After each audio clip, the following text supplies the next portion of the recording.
ਜੀ ਆਇਆਂ ਨੂੰ ਜੀ ਸਾਰਿਆਂ ਨੂੰ। ਮੈਂ ਸ਼ਿਵਰਾਜ ਸਿੰਘ ਇੱਕ ਵਾਰ ਫਿਰ ਤੋਂ ਪੰਜਾਬੀ ਨੈਸ਼ਨਲਿਸਟ ਫੋਰਮ ਦੇ ਵੱਲੋਂ ਆਪ ਜੀ ਨੂੰ ਜੀ ਆਇਆਂ ਨੂੰ ਆਖਦਾ ਹਾਂ। ਤੁਹਾਡਾ ਸਭ ਦਾ ਸਵਾਗਤ ਹੈ ਸਾਡੀ ਲੈਕਚਰ ਸੀਰੀਜ਼ ਦੇ ਵਿੱਚ, ਜਿਸ ਦੇ ਰਾਹੀਂ ਅਸੀਂ ਤੁਹਾਨੂੰ ਗੁਰਮੁਖੀ ਪੰਜਾਬੀ ਤੇ ਸ਼ਾਹਮੁਖੀ ਪੰਜਾਬੀ ਨਾਲ ਜਾਣੂ ਕਰਵਾ ਰਹੇ ਹਾਂ। ਸੋ ਅੱਜ ਦਾ ਸਾਡਾ ਜੋ ਲੈਕਚਰ ਹੈ ਉਹ ਹੈ ਜੀ ਮਾਤਰਾਵਾਂ ਦੇ ਉੱਤੇ। ਸੋ ਇਸ ਤੋਂ ਪਹਿਲਾਂ 3 ਲੈਕਚਰ ਹੋ ਚੁੱਕੇ ਨੇ। ਪਹਿਲੇ ਲੈਕਚਰ ਦੇ ਵਿੱਚ ਤੁਹਾਨੂੰ ਅਸੀਂ ਵੋਵਲਸ ਦੇ ਬਾਰੇ ਜਾਣਕਾਰੀ ਦਿੱਤੀ ਸੀ ਤੇ ਉਸ ਤੋਂ ਬਾਅਦ ਜਿਹੜੇ 2 ਲੈਕਚਰ ਹੋਏ ਸੀ ਤੁਹਾਨੂੰ ਉਸ ਦੇ ਵਿੱਚ ਬਾਕੀ ਦੇ ਜੋ ਪੰਜਾਬੀ ਗੁਰਮੁਖੀ ਦੇ ਜੋ ਐਲਫਾਬੈਟਸ ਨੇ ਉਸ ਦੇ ਬਾਰੇ ਜਾਣਕਾਰੀ ਦਿੱਤੀ ਸੀ। ਸੋ ਅੱਜ ਆਪਾਂ ਚੌਥੇ ਲੈਕਚਰ ਵਿੱਚ ਮਾਤਰਾਵਾਂ ਨਾਲ ਸ਼ੁਰੂ ਕਰਾਂਗੇ। ਸੋ ਮਾਤਰਾਵਾਂ ਬੇਸਿਕਲੀ ਐਲਫਾਬੈਟਸ ਨੂੰ ਆਪਸ ਵਿੱਚ ਜੁਆਇਨ ਕਰਨ ਵਾਸਤੇ ਵਰਤੇ ਗਏ ਸਿੰਬਲਸ ਨੇ। ਜੇ ਮੈਂ ਸ਼ਾਹਮੁਖੀ ਪੰਜਾਬੀ ਦੀ ਗੱਲ ਕਰਾਂ ਤਾਂ ਜਿਹੜੇ ਵੱਖੋ ਵੱਖ ਤੁਹਾਡੇ ਐਲਫਾਬੈਟਸ ਨੇ ਉਹਨਾਂ ਨੂੰ ਜੋੜਨ ਵਾਸਤੇ, ਆਪਸ ਵਿੱਚ ਜੋੜਨ ਵਾਸਤੇ, ਇੱਕ ਵਰਡ ਬਣਾਉਣ ਵਾਸਤੇ ਜ਼ਿਆਦਾਤਰ ਅਲਫ,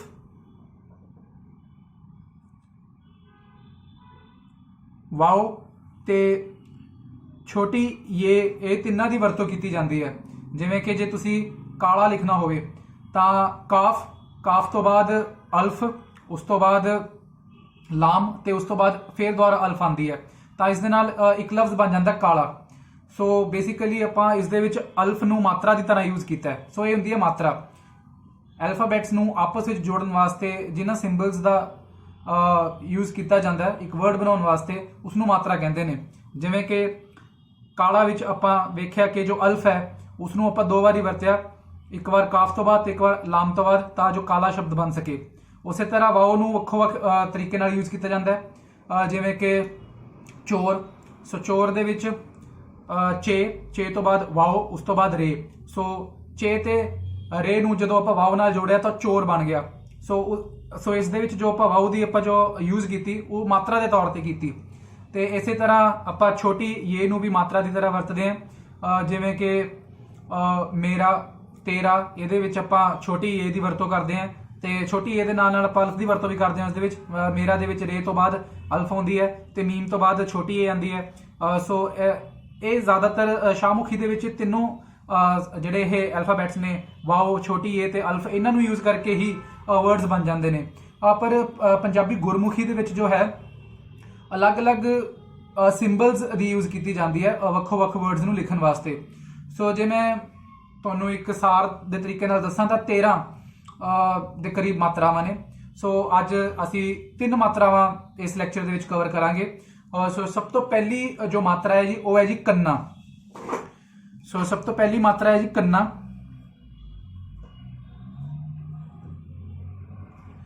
ਸੋ ਕੰਨਾ ਬੇਸਿਕਲੀ ਅਲਫ ਦੀ ਜਗ੍ਹਾ ਵਰਤਿਆ ਜਾਂਦਾ ਹੈ।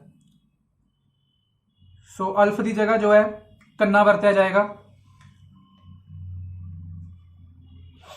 ਸੋ ਜੇ ਆਪਾਂ ਉਦਾਹਰਨ ਦੇ ਤੌਰ ਤੇ ਤੁਹਾਨੂੰ ਦੱਸੀਏ ਤਾਂ ਸਭ ਤੋਂ ਪਹਿਲਾਂ ਤਾਂ ਜਿਹੜੀ ਵੱਡੀ ਅਲਫ ਹੈ, ਵੱਡੀ ਅਲਫ ਦੀ ਥਾਂ ਤੇ ਆਪਾਂ ਆੜੇ ਦੇ ਨਾਲ ਕੰਨਾ ਲਿਖਦੇ ਹਾਂ।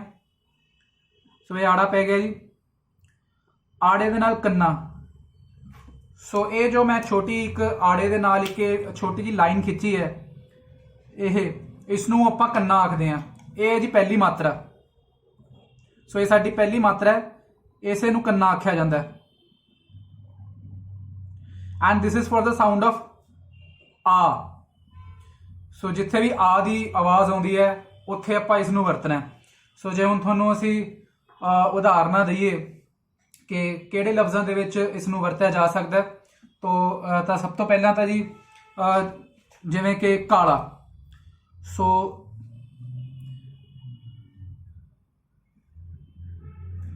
ਕਾਫ ਦੇ ਨਾਲ ਅਲਫ,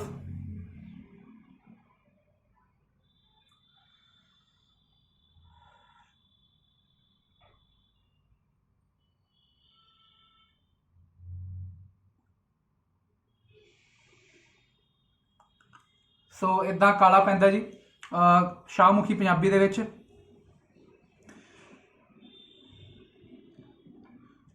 ਸੋ ਇਹ ਕਾਫ ਦੇ ਵਾਸਤੇ ਸਭ ਤੋਂ ਪਹਿਲਾਂ ਆਪਣੇ ਕੋਲ ਆ ਗਿਆ ਕੱਕਾ। ਕਾਫ ਦੇ ਵਾਸਤੇ ਆ ਗਿਆ ਕੱਕਾ। ਇਹ ਵਾਲੀ ਜਿਹੜੀ ਅਲਫ ਪਈ ਉਸ ਦੇ ਨਾਲ ਆਪਾਂ ਫਿਰ ਇੱਕ ਕੰਨਾ ਲਾ ਦਿੱਤਾ ਉਹਦੀ ਜਗ੍ਹਾ ਤੇ। ਲਾਮ ਦੀ ਜਗ੍ਹਾ ਤੇ ਆਪਣੇ ਕੋਲ ਆ ਗਿਆ ਲੱਲਾ। ਤੇ ਇਹ ਵਾਲੀ ਜੋ ਅਲਫ ਆਖਰ ਦੇ ਵਿੱਚ ਪਈ ਉਸ ਦੇ ਲਈ ਫੇਰ ਕਰਨਾ। ਸੋ ਇਹ ਕਾਲਾ ਦੇ ਸਪੈਲਿੰਗ ਬਣ ਜਾਣਗੇ ਗੁਰਮੁਖੀ ਪੰਜਾਬੀ ਦੇ ਵਿੱਚ। ਸੋ ਗੁਰਮੁਖੀ ਪੰਜਾਬੀ ਦੇ ਵਿੱਚ ਕਾਲਾ ਇਸ ਤਰ੍ਹਾਂ ਪਾਇਆ ਜਾਂਦਾ ਹੈ। ਸੋ ਕਾਫ ਦੀ ਜਗ੍ਹਾ ਤੇ ਕੱਕਾ, ਉਸ ਤੋਂ ਬਾਅਦ ਜਿਹੜੀ ਅਲਫ ਆਈ ਉਹਦੇ ਵਾਸਤੇ ਕੰਨਾ, ਉਸ ਤੋਂ ਬਾਅਦ ਲਾਮ ਵਾਸਤੇ ਲੱਲਾ, ਤੇ ਉਸ ਤੋਂ ਬਾਅਦ ਦੁਬਾਰਾ ਜੋ ਅਲਫ ਆਈ ਉਸ ਦੇ ਵਾਸਤੇ ਫੇਰ ਕਰਨਾ। ਇਸੇ ਤਰ੍ਹਾਂ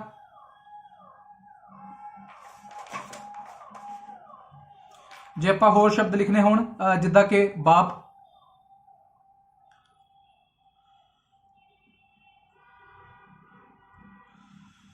ਸੋ ਇਹ ਸ਼ਾਹਮੁਖੀ ਪੰਜਾਬੀ ਦੇ ਵਿੱਚ ਬਾਪ ਇਸ ਤਰ੍ਹਾਂ ਪੈਂਦਾ ਹੈ। ਸੋ ਬੇ ਦੇ ਵਾਸਤੇ ਆਪਾਂ ਪਹਿਲਾਂ ਬੱਬਾ ਪਾਵਾਂਗੇ, ਉਸ ਤੋਂ ਬਾਅਦ ਅਲਫ ਦੇ ਵਾਸਤੇ ਆ ਜਾਏਗਾ ਆਪਣੇ ਕੋਲ ਕੰਨਾ, ਤੇ ਪੇ ਦੇ ਵਾਸਤੇ ਆਪਣੇ ਕੋਲ ਆ ਜਾਏਗਾ ਪੱਪਾ। ਸੋ ਇਦਾਂ ਪੱਪਾ ਪੈ ਜਾਏਗਾ ਜੀ। ਪੱਪਾ ਉੱਪਰੋਂ ਦੀ ਖੁੱਲਾ ਰੱਖਣਾ। ਸੋ ਬਾਪ ਇੱਕ ਵਾਰ ਦੁਬਾਰਾ ਪਾ ਕੇ ਤੁਹਾਨੂੰ ਵਿਖਾ ਦਿੰਦੇ ਆ। ਸੋ ਇਦਾਂ ਪੈਂਦਾ ਜੀ ਬਾਪ। ਸੋ ਬੇ ਦੇ ਵਾਸਤੇ ਬੱਬਾ, ਤੇ ਅਲਫ ਦੇ ਵਾਸਤੇ ਕੰਨਾ, ਤੇ ਉਸ ਤੋਂ ਬਾਅਦ ਪੇ ਦੇ ਵਾਸਤੇ ਪੱਪਾ। ਸੋ ਇਦਾਂ ਬਾਪ ਦੇ ਸਪੈਲਿੰਗ ਪੈ ਗਏ। ਇਹ ਕਾਲਾ ਦੇ ਸਪੈਲਿੰਗ, ਇਹ ਬਾਪ ਦੇ ਸਪੈਲਿੰਗ। ਉਸ ਤੋਂ ਬਾਅਦ ਜਿਵੇਂ ਕਿ ਮਾਰ, ਆਪਾਂ ਕਹਿੰਦੇ ਜੀ ਬੱਚੇ ਦੇ ਮਾਰ ਪਈ, ਸੋ ਮਾਰ। ਸੋ ਮੀਮ ਦੇ ਵਾਸਤੇ ਮੰਮਾ, ਫਿਰ ਅਲਫ ਦੇ ਵਾਸਤੇ ਆਪਣੇ ਕੋਲ ਕੰਨਾ, ਤੇ ਰੇ ਦੇ ਵਾਸਤੇ ਆਪਣੇ ਕੋਲ ਰਾਰਾ। ਸੋ ਇਹ ਮਾਰ ਦੇ ਸਪੈਲਿੰਗ ਹੋ ਗਏ ਜੀ। ਇਸੇ ਤਰ੍ਹਾਂ ਰਾ, ਜੇ ਆਪਾਂ ਰਾਹ ਲਿਖਣਾ ਹੋਵੇ ਤਾਂ ਸਭ ਤੋਂ ਪਹਿਲਾਂ ਰੇ ਦੇ ਵਾਸਤੇ ਰਾਰਾ, ਉਸ ਤੋਂ ਬਾਅਦ ਅਲਫ, ਅਲਫ ਦੇ ਵਾਸਤੇ ਕੰਨਾ, ਤੇ ਉਸ ਤੋਂ ਬਾਅਦ ਇਹ ਜੋ ਛੋਟੀ ਹੇ ਹੈ ਇਹਦੇ ਵਾਸਤੇ ਹਾਹਾ। ਸੋ ਇਹ ਰਾਹ ਦੇ ਸਪੈਲਿੰਗ ਬਣ ਗਏ। ਇਸੇ ਤਰ੍ਹਾਂ ਜੇ ਆਪਾਂ ਹਾਰ ਲਿਖਣਾ ਹੋਵੇ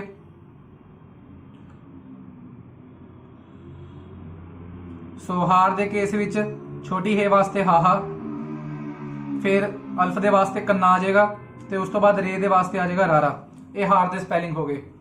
ਸੋ ਦੇਖੋ ਕਾਫ, ਕਾਫ ਵਾਸਤੇ ਕੱਕਾ, ਅਲਫ ਦੇ ਵਾਸਤੇ ਕੰਨਾ, ਤੇ ਲਾਮ ਦੇ ਵਾਸਤੇ ਲੱਲਾ, ਫਿਰ ਅਲਫ ਦੇ ਵਾਸਤੇ ਕੰਨਾ।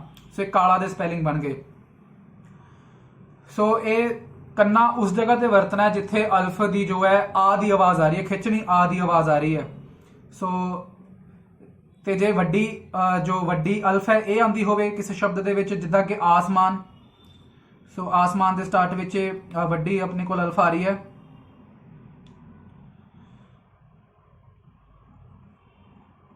ਸੋ ਇਦਾਂ ਜੀ ਆਸਮਾਨ ਪੈਂਦਾ ਸ਼ਾਹਮੁਖੀ ਪੰਜਾਬੀ ਦੇ ਵਿੱਚ। ਸੋ ਵੱਡੀ ਅਲਫ ਦੇ ਵਾਸਤੇ ਆਪਣੇ ਕੋਲ ਆੜੇ ਦੇ ਨਾਲ ਆ ਜਾਏਗਾ ਕੰਨਾ। ਸੋ ਵੱਡੀ ਅਲਫ ਦੇ ਵਾਸਤੇ ਆੜੇ ਦੇ ਨਾਲ ਕੰਨਾ ਆ ਗਿਆ। ਉਸ ਤੋਂ ਬਾਅਦ ਸੀਨ ਦੇ ਵਾਸਤੇ ਆ ਗਿਆ ਆਪਣੇ ਕੋਲ ਸੱਸਾ, ਮੀਮ ਦੇ ਵਾਸਤੇ ਆ ਗਿਆ ਆਪਣੇ ਕੋਲ ਮੰਮਾ। ਉਸ ਤੋਂ ਬਾਅਦ ਦੁਬਾਰਾ ਆਪਣੇ ਕੋਲ ਅਲਫ ਆ ਰਹੀ ਹੈ ਤਾਂ ਉਹਦੇ ਵਾਸਤੇ ਕੰਨਾ, ਤੇ ਨੂਨ ਦੇ ਵਾਸਤੇ ਆਪਣੇ ਕੋਲ ਆ ਜਾਏਗਾ ਨੰਨਾ। ਸੋ ਇਹ ਆਸਮਾਨ ਦੇ ਸਪੈਲਿੰਗ ਹੋ ਗਏ ਜੀ। ਉਸ ਤੋਂ ਬਾਅਦ ਜਿਵੇਂ ਕਿ ਆਸਾਨ, ਸੋ ਵੱਡੀ ਅਲਫ ਦੇ ਵਾਸਤੇ ਦੁਬਾਰਾ ਆੜਾ, ਆੜੇ ਦੇ ਨਾਲ ਕੰਨਾ, ਸੀਨ ਦੇ ਵਾਸਤੇ ਸੱਸਾ, ਤੇ ਅਲਫ ਦੇ ਵਾਸਤੇ ਫੇਰ ਕੰਨਾ, ਤੇ ਨੂਨ ਵਾਸਤੇ ਨੰਨਾ। ਸੋ ਇਹ ਆਸਾਨ ਦੇ ਸਪੈਲਿੰਗ ਹੋ ਗਏ। ਸੋ ਇਦਾਂ ਵੱਖੋ ਵੱਖ ਆਪਣੇ ਕੋਲ ਸ਼ਬਦ ਬਣ ਗਏ ਨੇ।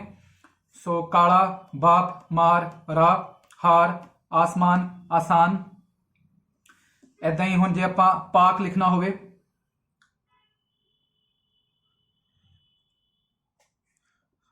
ਸੋ ਪੇ ਦੇ ਵਾਸਤੇ ਆਪਣੇ ਕੋਲ ਆ ਜਾਏਗਾ ਪੱਪਾ,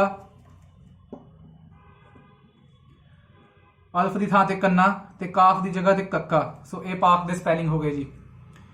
ਤੇ ਇਸੇ ਦੇ ਨਾਲ ਇੱਕ ਹੋਰ ਇਹਦੀ ਜੇ ਕਿਸਮ ਦੀ ਆਪਾਂ ਗੱਲ ਕਰੀਏ, ਕਈ ਲਫ਼ਜ਼ਾਂ ਦੇ ਵਿੱਚ ਵਰਡ ਦੇ ਐਂਡ ਵਿੱਚ ਆ ਦੀ ਆਵਾਜ਼ ਆਉਂਦੀ ਹੈ, ਪਰ ਲਿਖਦੇ ਹੋਏ ਉਸ ਨੂੰ ਆਪਾਂ ਅਲਫ ਨਹੀਂ ਵਰਤਦੇ, ਦੀ ਜਗ੍ਹਾ ਤੇ ਆਪਾਂ ਛੋਟੀ ਹੇ ਵਰਤਦੇ ਹਾਂ, ਜਿੱਦਾਂ ਕਿ ਪਰਦਾ।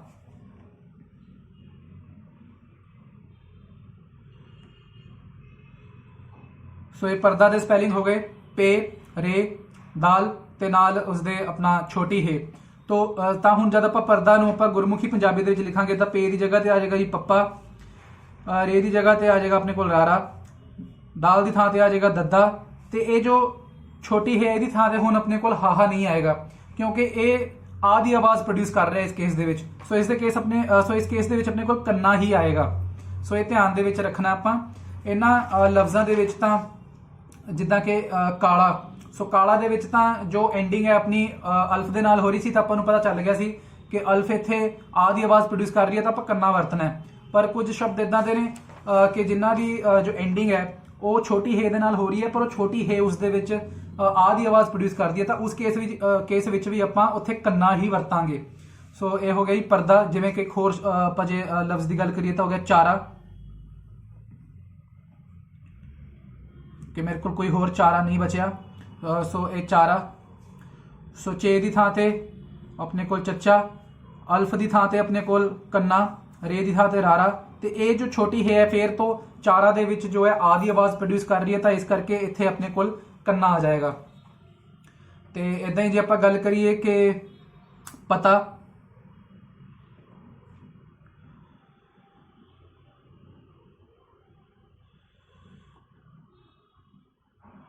ਸੋ ਪਤਾ ਦੇ ਵਿੱਚ ਪੇ ਤੇ ਉਸ ਦੇ ਨਾਲ ਇਹ ਛੋਟੀ ਹੇ ਆ ਗਈ। ਸੋ ਪੇ ਦੇ ਵਾਸਤੇ ਪੱਪਾ,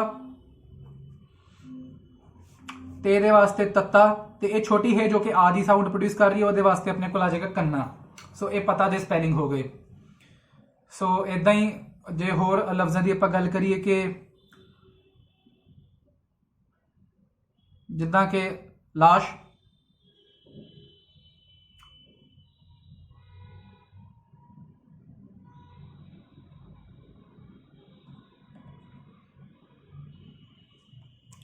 ਸੋ ਲਾਮ ਦੀ ਜਗ੍ਹਾ ਤੇ ਆਪਣੇ ਕੋਲ ਆ ਜਾਏਗਾ ਜੀ ਲੱਲਾ, ਤੇ ਉਸ ਤੋਂ ਬਾਅਦ ਲਾਮ ਤੋਂ ਬਾਅਦ ਜੋ ਹੈ ਆਪਣੇ ਕੋਲ ਅਲਫ ਆ ਰਹੀ ਹੈ, ਅਲਫ ਦੀ ਜਗ੍ਹਾ ਤੇ ਕੰਨਾ ਆ ਜਾਏਗਾ, ਤੇ ਸ਼ੀਨ ਦੀ ਜਗ੍ਹਾ ਤੇ ਆਪਣੇ ਕੋਲ ਆ ਜਾਏਗਾ ਸੱਸੇ ਪੈਰ ਬਿੰਦੀ। ਸੋ ਸੱਸੇ ਪੈਰ ਬਿੰਦੀ ਸ਼ੀਨ ਦੀ ਜਗ੍ਹਾ ਤੇ। ਸੋ ਇਹ ਹੋ ਜਾਏਗਾ ਜੀ, ਇਹ ਲਾਸਟ ਦੇ ਸਪੈਲਿੰਗ ਹੋ ਜਾਣਗੇ। ਸੋ ਇਹ ਵੱਖੋ ਵੱਖ ਕੇਸ ਆਪਾਂ ਤੁਹਾਡੇ ਨਾਲ ਸਾਂਝੇ ਕਰ ਲਏ ਨੇ।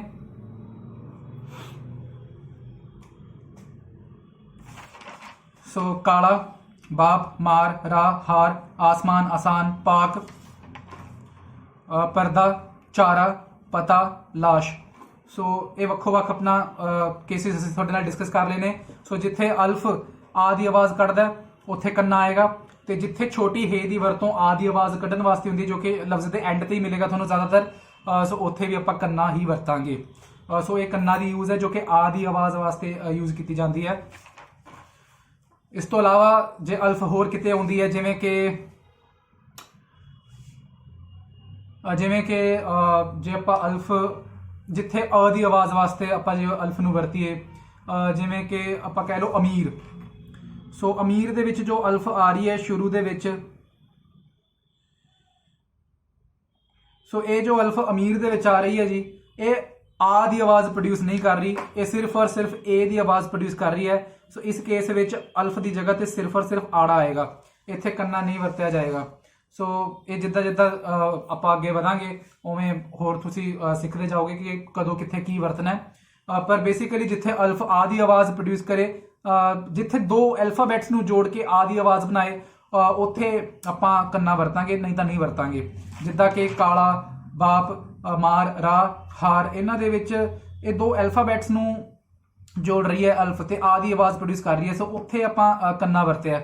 ਸੋ ਇਹਨਾਂ ਕੇਸਿਸ ਦੇ ਵਿੱਚ ਆਪਾਂ ਕੰਨਾ ਵਰਤਾਂਗੇ, ਤੇ ਜਿੱਥੇ ਵੱਡੀ ਅਲਫ ਆ ਗਈ ਉੱਥੇ ਆਪਾਂ ਆੜੇ ਦੇ ਨਾਲ ਕੰਨਾ ਵਰਤਾਂਗੇ। ਸੋ ਇਹ ਹੋ ਗਿਆ ਜੀ ਆਪਣਾ ਕੀ ਕਹਿੰਦੇ ਕੰਨਾ। ਤੇ ਇੱਕ ਹੋਰ ਇਹਦੇ ਵਿੱਚ ਆਪਾਂ ਤੁਹਾਨੂੰ ਦੱਸ ਦਈਏ ਜੇ ਕਿ ਐਨ। ਸੋ ਐਨ ਦੇ ਨਾਲ ਆਪਣੇ ਅਲਫ ਲੱਗੀ ਹੋਈ ਹੈ ਜੀ, ਜਿਵੇਂ ਕਿ ਆਦਤ।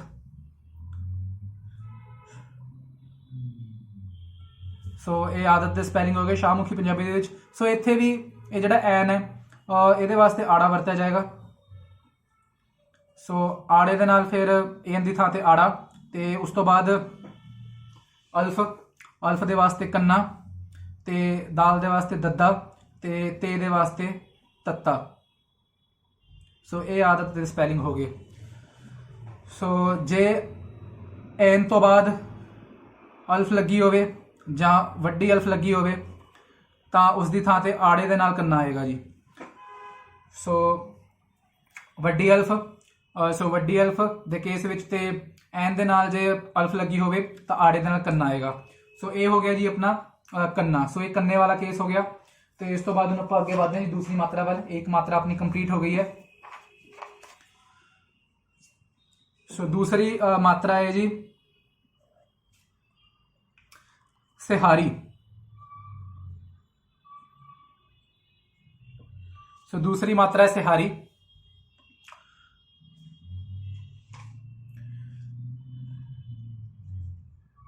सो सिहारी उत्थे वरतते हैं जिथे लफ्ज के नीचे अपने कोल जेर लगी होवे। ਜਦੋਂ ਲਫ਼ਜ਼ ਦੇ ਨੀਚੇ ਆਪਣੇ ਕੋਲ ਜ਼ੇਰ ਲੱਗੀ ਹੋਵੇ ਉਸ ਦੀ ਜਗ੍ਹਾ ਤੇ ਆਪਾਂ ਸਿਹਾਰੀ ਵਰਤਾਂਗੇ। ਸ਼ਾਹਮੁਖੀ ਪੰਜਾਬੀ ਜਾਂ ਉਰਦੂ ਲਿਖਣ ਵੇਲੇ ਆਪਾਂ ਜ਼ੇਰ ਜ਼ਬਰ ਪੇਸ਼ ਐਦਾਂ ਦੀਆਂ ਚੀਜ਼ਾਂ ਨਹੀਂ ਵਰਤਦੇ, ਪਰ ਗੁਰਮੁਖੀ ਪੰਜਾਬੀ ਵਿੱਚ ਹਰ ਇੱਕ ਮਾਤਰਾ ਲਿਖਣੀ ਜ਼ਰੂਰੀ ਹੈ। ਜਿੱਦਾਂ ਕਿ ਉਦਾਹਰਨ ਦੇ ਤੌਰ ਤੇ ਦਿਲ। ਸੋ ਦਾਲ ਦੇ ਨੀਚੇ ਜ਼ੇਰ ਹੈ ਤੇ ਉਸ ਤੋਂ ਬਾਅਦ ਲਾਮ ਹੈ। ਸੋ ਸਭ ਤੋਂ ਪਹਿਲਾਂ ਤਾਂ ਦਾਲ ਵਾਸਤੇ ਆ ਜਾਏਗਾ ਆਪਣੇ ਕੋਲ ਦੱਦਾ। ਫਿਰ ਜਿਹੜੀ ਨੀਚੇ ਜ਼ੇਰ ਪਈ ਹੋਈ ਹੈ ਉਸ ਦੇ ਵਾਸਤੇ ਆ ਜਾਏਗੀ ਆਪਣੇ ਕੋਲ ਸਿਹਾਰੀ। ਸੋ ਇਹ ਸਿਹਾਰੀ ਦਾ ਸਿੰਬਲ ਹੈ। ਸੋ ਸਿਹਾਰੀ ਇਦਾਂ ਕਰਕੇ ਪੈਂਦੀ ਹੈ ਜੀ, ਇਹ ਸਿਹਾਰੀ ਦਾ ਸਿੰਬਲ ਹੈ। ਇਹ ਹੈ ਆਪਣੀ ਸਿਹਾਰੀ। ਸੋ ਦਾਲ ਦੇ ਵਾਸਤੇ ਦੱਦਾ ਆ, ਉਸ ਦੇ ਨੀਚੇ ਜ਼ੇਰ ਸੀ ਤਾਂ ਆਪਣੇ ਕੋਲ ਸਿਹਾਰੀ ਆ ਗਈ, ਤੇ ਲਾਮ ਦੇ ਵਾਸਤੇ ਆਪਣੇ ਕੋਲ ਆ ਗਿਆ ਲੱਲਾ। ਸੋ ਇਹ ਬਣ ਗਏ ਦਿਲ ਦੇ ਸਪੈਲਿੰਗ। ਸੋ ਦਿਲ ਇਦਾਂ ਪਏਗਾ। ਹੁਣ ਸ਼ਾਹਮੁਖੀ ਜਾਂ ਉਰਦੂ ਲਿਖਦੇ ਵੇਲੇ ਆਪਾਂ ਜ਼ੇਰ ਨਹੀਂ ਵਰਤਦੇ ਜ਼ਿਆਦਾਤਰ। ਸੋ ਦਿਲ ਨੂੰ ਆਪਾਂ ਡਾਇਰੈਕਟ ਇਦਾਂ ਲਿਖ ਦਿੰਦੇ ਆ ਤਾਂ ਚੱਲ ਜਾਂਦਾ ਹੈ। ਪਰ ਜੇ ਆਪਾਂ ਪੰਜਾਬੀ ਗੁਰਮੁਖੀ ਵਰਤ ਰਹੇ ਹਾਂ ਤਾਂ ਇਹ ਸਿਹਾਰੀ ਵਰਤਣੀ ਜ਼ਰੂਰੀ ਹੈ। ਜੇ ਆਪਾਂ ਸਿਹਾਰੀ ਨਹੀਂ ਵਰਤਾਂਗੇ ਤਾਂ ਇਹ ਬਣ ਜਾਏਗਾ ਦਲ। ਦਲ ਦਾ ਮਤਲਬ ਹੁੰਦਾ ਹੈ ਕੋਈ ਆਰਗੇਨਾਈਜੇਸ਼ਨ, ਕੋਈ ਸਮੂਹ, ਕੋਈ ਇਕੱਠ। ਸੋ ਉਹ ਦਿਲ ਤੇ ਦਲ ਬਹੁਤ ਜ਼ਿਆਦਾ ਫਰਕ ਪੈ ਗਿਆ। ਸੋ ਇਦਾਂ ਆਪਾਂ ਕੋਈ ਵੀ ਕੀ ਕਹਿੰਦੇ ਆ ਮਾਤਰਾ ਆਪਾਂ ਨਜ਼ਰਅੰਦਾਜ਼ ਨਹੀਂ ਕਰ ਸਕਦੇ। ਇਹਦੇ ਵਿੱਚ ਜੇ ਆਪਾਂ ਹੁਣ ਜ਼ੇਰ ਨਹੀਂ ਲਗਾਇਆ ਸੀ ਤਾਂ ਵੀ ਆਪਾਂ ਨੂੰ ਸਰ ਜਾਂਦਾ, ਆਪਣਾ ਆਪਾਂ ਪੜ੍ਹਦੇ ਹੋਏ ਆਪਾਂ ਨੂੰ ਪਤਾ ਚੱਲ ਜਾਂਦਾ ਕਿ ਬੰਦਾ ਦਿਲ ਲਿਖਣ ਦੀ ਕੋਸ਼ਿਸ਼ ਕਰ ਰਿਹਾ, ਦਿਲ ਲਿਖਿਆ ਗਿਆ ਇਸ ਜਗ੍ਹਾ ਤੇ। ਪਰ ਪੰਜਾਬੀ ਗੁਰਮੁਖੀ ਵਿੱਚ ਇਦਾਂ ਨਹੀਂ ਹੈ। ਜਿੱਥੇ ਜੋ ਮਾਤਰਾ ਪੈਂਦੀ ਹੈ ਉਹ ਪਾਉਣੀ ਲਾਜ਼ਮੀ ਹੈ, ਉਹ ਪਾਉਣੀ ਬਹੁਤ ਜ਼ਰੂਰੀ ਹੈ। ਜਿੱਦਾਂ ਕਿ ਤੁਹਾਨੂੰ ਦੱਸਿਆ ਕਿ ਇਹ ਸਿਹਾਰੀ ਨਾ ਪਾਉਣ ਕਰਕੇ ਕਿੰਨਾ ਵੱਡਾ ਫਰਕ ਪੈ ਗਿਆ ਵਰਡ ਦੇ ਵਿੱਚ। ਸੋ ਇਹ ਦਿਲ ਤੇ ਇਹ ਦਲ, ਇਹਦਾ ਮਤਲਬ ਹਾਰਟ, ਇਹਦਾ ਮਤਲਬ ਆਰਗੇਨਾਈਜੇਸ਼ਨ ਜਾਂ ਸਮੂਹ ਜਾਂ ਇਕੱਠ। ਸੋ ਇਹ ਪਾਉਣੀ ਬਹੁਤ ਜ਼ਰੂਰੀ ਹੈ। ਸੋ ਬੇਸਿਕਲੀ ਜੇ ਹੁਣ ਵੇਖਿਆ ਜਾਏ ਤਾਂ ਸਿਹਾਰੀ ਜੋ ਹੈ ਉਹ ਛੋਟੀ ਈ ਵਾਲਾ ਕੇਸ ਹੈ। ਸੋ ਈਡੀ ਦੇ ਨਾਲ ਇਹ ਸਿਹਾਰੀ ਲੱਗੀ ਹੋਈ ਹੈ। ਸੋ ਇਹ ਕੇਸ ਹੈ ਜੀ ਜਦੋਂ ਅਲਫ ਦੇ ਨੀਚੇ ਜ਼ੇਰ ਪਈ ਹੋਵੇ। ਸੋ ਅਲਫ ਦੇ ਨੀਚੇ ਜਦੋਂ ਜ਼ੇਰ ਪਈ ਹੋਵੇ ਤਾਂ ਸਿਹਾਰੀ ਵਰਤਾਂਗੇ ਆਪਾਂ।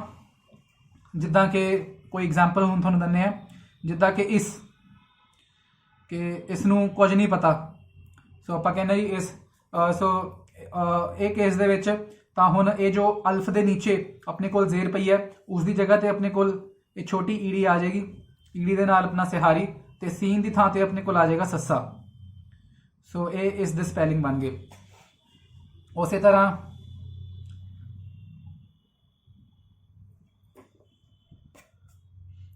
ਹੋਰ ਅਲਫਾਬੈਟਸ ਦੀ ਜੇ ਆਪਾਂ ਗੱਲ ਕਰੀਏ ਤਾਂ ਦਿਲ ਦੇ ਸਪੈਲਿੰਗ ਤੁਹਾਨੂੰ ਅਸੀਂ ਦੱਸ ਚੁੱਕੇ ਹਾਂ।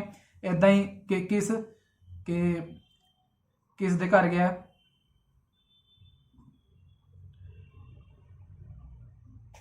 ਸੋ ਕਾਫ ਦੇ ਨੀਚੇ, ਸੋ ਕਾਫ ਦੇ ਥੱਲੇ ਆਪਾਂ ਜ਼ੇਰ ਵਰਤੀ ਹੈ, ਉਸ ਦੇ ਨਾਲ ਫਿਰ ਸੀਨ ਵਰਤਿਆ।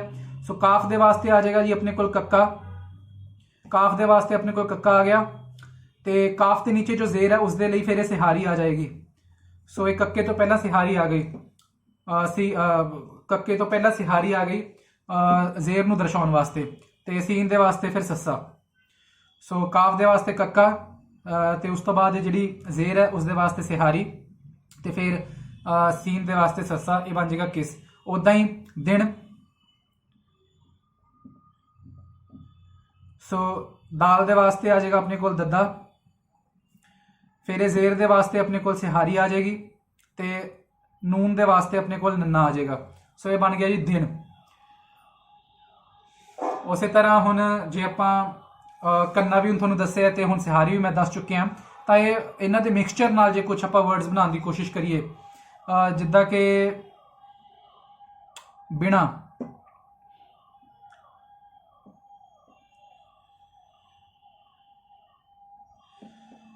ਸੋ ਬੇ ਦੀ ਥਾਂ ਤੇ ਆਪਣੇ ਕੋਲ ਆ ਜਾਏਗਾ ਜੀ ਬੱਬਾ। ਉਸ ਤੋਂ ਬਾਅਦ ਬੇ ਦੇ ਨੀਚੇ ਜਿਹੜੀ ਜ਼ੇਰ ਹੈ, ਬੇ ਦੇ ਥੱਲੇ ਜਿਹੜੀ ਜ਼ੇਰ ਹੈ ਉਹਦੀ ਥਾਂ ਤੇ ਆਪਣੇ ਕੋਲ ਆ ਜਾਏਗਾ ਜੀ ਸਿਹਾਰੀ। फिर ਨੂਨ ਦੀ ਜਗ੍ਹਾ ਤੇ ਆ ਜਾਏਗਾ ਆਪਣੇ ਕੋਲ ਨੰਨਾ, ਤੇ ਅਲਫ ਦੀ ਜਗ੍ਹਾ ਅਲਫ ਜੋ ਕਿ ਹੁਣ ਆ ਦੀ ਆਵਾਜ਼ ਪ੍ਰੋਡਿਊਸ ਕਰ ਰਹੀ ਹੈ ਉਸ ਦੇ ਵਾਸਤੇ ਆ ਜਾਏਗਾ ਆਪਣੇ ਕੋਲ ਕੰਨਾ। ਸੋ ਇਹ ਬਿਨਾਂ ਦੇ ਸਪੈਲਿੰਗ ਹੋ ਗਏ। ਇਦਾਂ ਹੀ ਜੇ ਆਪਾਂ ਪਿਤਾ ਲਿਖੀਏ, ਪਿਤਾ ਯਾਨੀ ਕਿ ਫਾਦਰ, ਬਾਪ,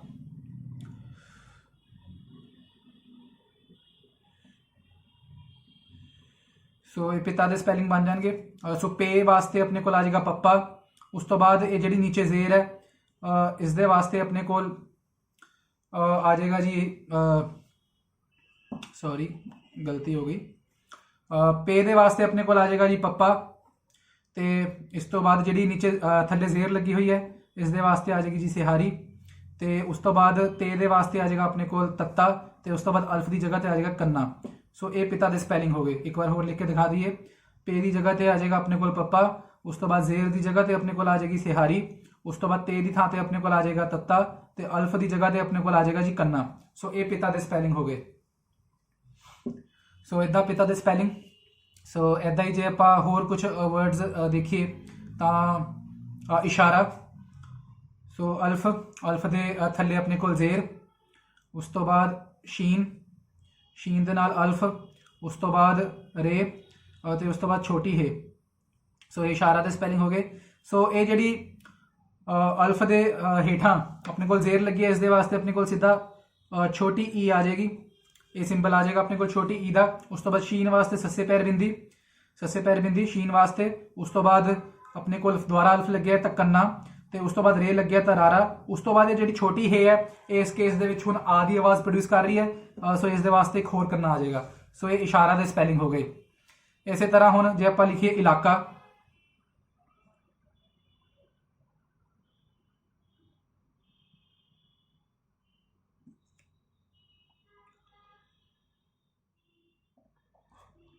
ਸੋ ਇਹ ਹੈ ਜੀ ਆਪਣੇ ਇਲਾਕਾ ਦੇ ਸਪੈਲਿੰਗ ਸ਼ਾਹਮੁਖੀ ਪੰਜਾਬੀ ਦੇ ਵਿੱਚ।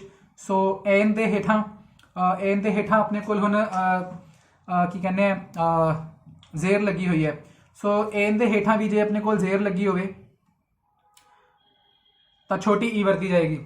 ਸੋ ਐਨ ਦੇ ਹੇਠਾਂ ਵੀ ਜੇ ਆਪਣੇ ਕੋਲ ਜ਼ੇਰ ਲੱਗੀ ਹੋਵੇ ਤਾਂ ਛੋਟੀ ਈ ਵਰਤੀ ਜਾਏਗੀ।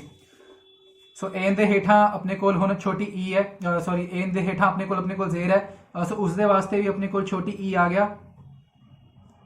ਉਸ ਤੋਂ ਬਾਅਦ ਲਾਮ ਹੈ ਤਾਂ ਉਹਦੀ ਥਾਂ ਤੇ ਲੱਲਾ। ਲਾਮ ਦੇ ਨਾਲ ਆਪਣੇ ਕੋਲ ਅਲਫ ਲੱਗਿਆ ਜੋ ਕਿ ਆ ਦੀ ਆਵਾਜ਼ ਪ੍ਰੋਡਿਊਸ ਕਰ ਰਿਹਾ ਤਾਂ ਕੰਨਾ। ਉਸ ਤੋਂ ਬਾਅਦ ਕਾਫ ਦੀ ਜਗ੍ਹਾ ਤੇ ਕੱਕਾ, ਤੇ ਕਾਫ ਦੇ ਨਾਲ ਇਹ ਜੋ ਛੋਟੀ ਹੇ ਲੱਗੀ ਹੈ ਇਹ ਆ ਦੀ ਆਵਾਜ਼ ਪ੍ਰੋਡਿਊਸ ਕਰ ਰਹੀ ਹੈ ਤਾਂ ਉਹਦੇ ਵਾਸਤੇ ਵੀ ਕੰਨਾ। ਸੋ ਇਲਾਕਾ ਦੇ ਸਪੈਲਿੰਗ ਇਹ ਹੋ ਗਏ। ਸੋ ਹੁਣ ਗੌਰ ਕਰੋ ਕਿ ਜੇ ਆਪਣੇ ਕੋਲ ਸਿੰਪਲ ਐਨ ਲੱਗਿਆ ਹੋਵੇ ਤਾਂ ਆਪਾਂ ਆੜਾ ਵਰਤਦੇ ਹਾਂ, ਜਾਂ ਸਿੰਪਲ ਆੜਾ ਜੋ ਆਪਾਂ ਵਰਤਦੇ ਹਾਂ ਜੀ, ਸਿੰਪਲ ਆੜਾ ਉਹ ਅਲਫ ਵਾਸਤੇ ਤੇ ਐਨ ਵਾਸਤੇ। ਇਹੀ ਹੁਣ ਆਪਣੇ ਕੋਲ ਜੇ ਵੱਡੀ ਅਲਫ ਹੋਵੇ ਜਾਂ ਐਨ ਦੇ ਨਾਲ ਆਪਣੇ ਕੋਲ ਅਲਫ ਲੱਗੀ ਹੋਵੇ ਤਾਂ ਉਸ ਦੀ ਥਾਂ ਤੇ ਆਪਾਂ ਆੜੇ ਦੇ ਨਾਲ ਕੰਨਾ ਵਰਤਾਂਗੇ। ਸੋ ਇਹ ਕੇਸ ਹੋ ਗਏ ਇਹ ਦੋ ਵਾਲੇ। ਉਸ ਤੋਂ ਬਾਅਦ ਇਹ ਵਾਲਾ ਕੇਸ ਹੈ ਕਿ ਜੇ ਆਪਣੇ ਕੋਲ ਅਲਫ ਦੇ ਹੇਠਾਂ ਜ਼ੇਰ ਲੱਗੀ ਹੋਵੇ ਜਾਂ ਐਨ ਦੇ ਹੇਠਾਂ ਜ਼ੇਰ ਲੱਗੀ ਹੋਵੇ ਤਾਂ ਆਪਾਂ ਛੋਟੀ ਈ ਵਰਤਾਂਗੇ। ਇਹ ਵਾਲਾ ਸਿੰਬਲ ਆਪਾਂ ਵਰਤਾਂਗੇ, ਇਹ ਪ੍ਰੋਪਰ ਆਏਗਾ। ਜੇ ਕਿਸੇ ਹੋਰ ਲਫ਼ਜ਼ ਦੇ ਹੇਠਾਂ ਜ਼ੇਰ ਲੱਗੀ ਹੋਵੇ ਤਾਂ ਉਹ ਕੇਸ ਵੀ ਤੁਹਾਡੇ ਨਾਲ ਡਿਸਕਸ ਹੋ ਚੁੱਕੇ ਨੇ, ਜਿੱਦਾਂ ਕਿ ਇੱਥੇ ਕਾਫ ਦੇ ਹੇਠਾਂ ਜ਼ੇਰ ਲੱਗੀ ਹੋਈ ਸੀ ਤਾਂ ਕੱਕੇ ਦੇ ਨਾਲ ਸਿਹਾਰੀ ਆ ਗਈ। ਤੇ ਇਦਾਂ ਇਹਦੇ ਕੇਸ ਵਿੱਚ ਹੁਣ ਦਿਨ ਦੇ ਕੇਸ ਵਿੱਚ ਦਾਲ ਦੇ ਹੇਠਾਂ ਜ਼ੇਰ ਲੱਗੀ ਹੋਈ ਸੀ ਤਾਂ ਦੱਦੇ ਦੇ ਨਾਲ ਸਿਹਾਰੀ ਆ ਗਈ। ਸੋ ਇਹ ਕੇਸ ਆਪਾਂ ਯਾਦ ਰੱਖਣੇ ਨੇ। ਇਹਨਾਂ ਵਿੱਚ ਫਰਕ ਇਸ ਕਰਕੇ ਆ ਰਿਹਾ ਕਿਉਂਕਿ ਊੜਾ ਆੜਾ ਤੇ ਈਡੀ ਉਹ ਤਿੰਨ ਵੋਵਲਸ ਨੇ, ਤੇ ਵੋਵਲਸ ਪਲੱਸ ਮਾਤਰਾ ਉਹ ਇੱਕ ਅਲੱਗ ਤੋਂ ਇਹਨਾਂ ਦਾ ਰੂਲ ਚੱਲਦਾ ਹੈ, ਤੇ ਬਾਕੀ ਅਲਫਾਬੈਟਸ ਦੀ ਆਪਣੀ ਇੱਕ ਅਲੱਗ ਤੋਂ ਤਰਤੀਬ ਚੱਲਦੀ ਹੈ। ਸੋ ਇਲਾਕਾ ਤੇ ਇਸ਼ਾਰਾ ਦੇ ਸਪੈਲਿੰਗ ਹੋ ਗਏ। ਇਸੇ ਤਰ੍ਹਾਂ ਜੇ ਆਪਾਂ ਗੱਲ ਕਰੀਏ ਜੀ ਇਰਾਦਾ,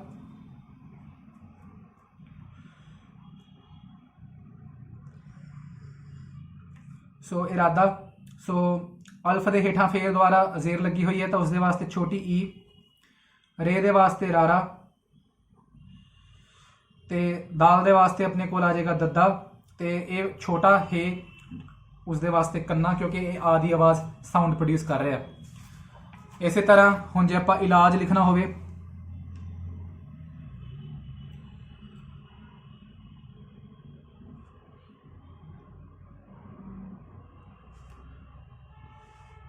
ਸੋ ਐਨ ਦੇ ਹੇਠਾਂ ਆਪਣੇ ਕੋਲ ਜ਼ੇਰ ਲੱਗੀ ਹੋਈ ਹੈ ਜੀ, ਸੋ ਉਸ ਦੇ ਵਾਸਤੇ ਆਪਣੇ ਕੋਲ ਛੋਟੀ ਈ ਆ ਜਾਏਗਾ। ਉਸ ਤੋਂ ਬਾਅਦ ਲਾਮ ਹੈ, ਉਸ ਦੇ ਵਾਸਤੇ ਲੱਲਾ, ਫਿਰ ਉਸ ਤੋਂ ਬਾਅਦ ਅਲਫ ਹੈ ਜੀ, ਉਹਦੇ ਵਾਸਤੇ ਕੰਨਾ, ਤੇ ਜੀਮ ਵਾਸਤੇ ਆਪਣੇ ਕੋਲ ਆ ਜਾਏਗਾ ਜੱਜਾ। ਸੋ ਇਹ ਇਲਾਜ ਦੇ ਸਪੈਲਿੰਗ ਹੋ ਗਏ। ਇੱਦਾਂ ਹੀ ਹੁਣ ਜੇ ਮੈਂ ਆਪਣੇ ਨਾਂ ਦੀ ਗੱਲ ਕਰਾਂ ਤਾਂ ਮੇਰਾ ਨਾਮ ਹੈ ਜੀ ਸ਼ਿਵਰਾਜ। ਸੋ ਸਭ ਤੋਂ ਪਹਿਲਾਂ ਤੇ ਉਸ ਦੇ ਵਿੱਚ ਆਏਗਾ ਸ਼ੀਨ, ਸ਼ੀਨ ਦੇ ਹੇਠਾਂ ਆਏਗੀ ਜ਼ੇਰ, ਉਸ ਤੋਂ ਬਾਅਦ ਆਏਗਾ ਵਾਓ, ਫਿਰ ਰੇ, ਉਸ ਤੋਂ ਬਾਅਦ ਆਪਣੇ ਕੋਲ ਆ ਜਾਏਗਾ ਅਲਫ ਤੇ ਆਖਿਰ ਦੇ ਵਿੱਚ ਆ ਜਾਏਗਾ ਜੀਮ। ਸੋ ਸ਼ੀਨ ਦੀ ਜਗ੍ਹਾ ਤੇ ਆਪਣੇ ਕੋਲ ਆ ਜਾਏਗੀ ਸੱਸੇ ਪੈਰ ਬਿੰਦੀ, ਜ਼ੇਰ ਦੀ ਜਗ੍ਹਾ ਤੇ ਆਪਣੇ ਕੋਲ ਆ ਜਾਏਗਾ ਜੀ ਸਿਹਾਰੀ। ਉਸ ਤੋਂ ਬਾਅਦ ਵਾਓ ਇੱਥੇ ਵੀ ਦੀ ਆਵਾਜ਼ ਪ੍ਰੋਡਿਊਸ ਕਰ ਰਿਹਾ। ਇੱਥੇ ਜੋ ਵਾਓ ਹੈ ਉਹ ਵੀ ਦੀ ਆਵਾਜ਼ ਪ੍ਰੋਡਿਊਸ ਕਰ ਰਿਹਾ ਜੀ, ਇਸ ਕਰਕੇ ਇੱਥੇ ਆਪਾਂ ਹੁਣ ਵਾਵਾ ਵਰਤਾਂਗੇ। ਜਿੱਦਾਂ ਕਿ ਤੁਹਾਨੂੰ ਐਲਫਾਬੈਟਸ ਕਰਾਉਣ ਵੇਲੇ ਅਸੀਂ ਦੱਸਿਆ ਸੀ ਕਿ ਜਿੱਥੇ ਵਾਓ ਆਪਣਾ ਵੀ ਜਾਂ ਡਬਲਿਊ ਦੀ ਆਵਾਜ਼ ਕੱਢੇ ਉੱਥੇ ਆਪਾਂ ਵਾਵਾ ਵਰਤਣਾ ਹੈ ਉਹਦੀ ਜਗ੍ਹਾ ਤੇ। ਸੋ ਇੱਥੇ ਸ਼ਿਵਰਾਜ ਦੇ ਵਿੱਚ ਜੋ ਹੈ ਜੋ ਵਾਓ ਹੈ ਉਹ ਵੀ ਦੀ ਸਾਊਂਡ ਪ੍ਰੋਡਿਊਸ ਕਰ ਰਿਹਾ, ਸੋ ਇੱਥੇ ਆਪਾਂ ਵਾਵਾ ਵਰਤ ਲਿਆ ਉਸ ਦੀ ਜਗ੍ਹਾ ਤੇ। ਉਸ ਤੋਂ ਬਾਅਦ ਰੇ ਦੀ ਜਗ੍ਹਾ ਤੇ ਰਾਰਾ, ਉਸ ਤੋਂ ਬਾਅਦ ਅਲਫ ਵਾਸਤੇ ਕੰਨਾ ਅਤੇ ਜੀਮ ਵਾਸਤੇ ਜੱਜਾ। ਸੋ ਇਹ ਸ਼ਿਵਰਾਜ ਇਹ ਮੇਰੇ ਨਾਂ ਦੇ ਸਪੈਲਿੰਗ ਹੋ ਗਏ। ਸੋ ਇਸੇ ਦੇ ਨਾਲ ਆਪਣੇ ਦੋ ਮਾਤਰਾਵਾਂ ਹੁਣ ਕੰਪਲੀਟ ਹੁੰਦੀਆਂ ਨੇ, ਸਿਹਾਰੀ ਤੇ ਆਪਣਾ ਕੰਨਾ। ਸਿਹਾਰੀ ਦੀ ਜੇ ਹੁਣ ਮੈਂ ਗੱਲ ਕਰਾਂ ਤਾਂ ਇਹ ਵਾਲਾ ਜੋ ਸਿੰਬਲ ਹੈ ਇਹ ਅਲਫਾਬੈਟ ਤੋਂ ਪਹਿਲਾਂ ਲੱਗੇਗਾ। ਜਿੱਦਾਂ ਕਿ ਤੁਸੀਂ ਦੇਖ ਸਕਦੇ ਹੋ ਕਿ ਅਲਫਾਬੈਟ ਸੀ ਕੱਕਾ, ਕੱਕੇ ਤੋਂ ਪਹਿਲਾਂ ਲੱਗਿਆ ਸਿਹਾਰੀ। ਇੱਥੇ ਦੱਦੇ ਤੋਂ ਪਹਿਲਾਂ ਸਿਹਾਰੀ ਲੱਗਿਆ, ਇੱਥੇ ਬੱਬਾ ਬੱਬੇ ਤੋਂ ਪਹਿਲਾਂ ਸਿਹਾਰੀ ਲੱਗਿਆ। ਸੋ ਯਾਨੀ ਕਿ ਜੋ ਸਿਹਾਰੀ ਹੈ ਇਹ ਵਰਡ ਤੋਂ ਪਹਿਲਾਂ ਲੱਗੇਗਾ। ਸੋ ਹੁਣ ਆਪਾਂ ਅੱਗੇ ਵਧਦੇ ਹਾਂ ਜੀ। ਅੱਜ ਦੀ ਆਖਰੀ ਮਾਤਰਾ ਜੋ ਤੁਹਾਡੇ ਨਾਲ ਅਸੀਂ ਡਿਸਕਸ ਕਰਨ ਜਾ ਰਹੇ ਹਾਂ ਉਹ ਹੈ ਜੀ ਤੀਜੀ ਮਾਤਰਾ। ਇਹ ਸਿਹਾਰੀ ਦੇ ਨਾਲ ਮਿਲਦੀ ਜੁਲਦੀ ਹੈ ਤੇ ਇਹਦਾ ਨਾਮ ਹੈ ਜੀ ਬਿਹਾਰੀ।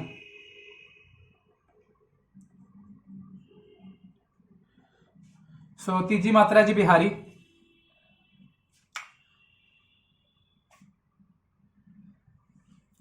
ਤੇ ਬਿਹਾਰੀ ਦਾ ਜੋ ਸਿੰਬਲ ਹੈ ਉਹ ਸਿਹਾਰੀ ਤੋਂ ਉਲਟਾ ਹੈ। ਸੋ ਸਿਹਾਰੀ ਜੋ ਸੀ ਉਹ ਇਦਾਂ ਕਰਕੇ ਪੈਂਦੀ ਸੀ ਤੇ ਬਿਹਾਰੀ ਜੋ ਹੈ ਉਹ ਇਦਾਂ ਕਰਕੇ ਪਏਗੀ। ਤੇ ਇੱਕ ਹੋਰ ਜੋ ਫਰਕ ਹੈ,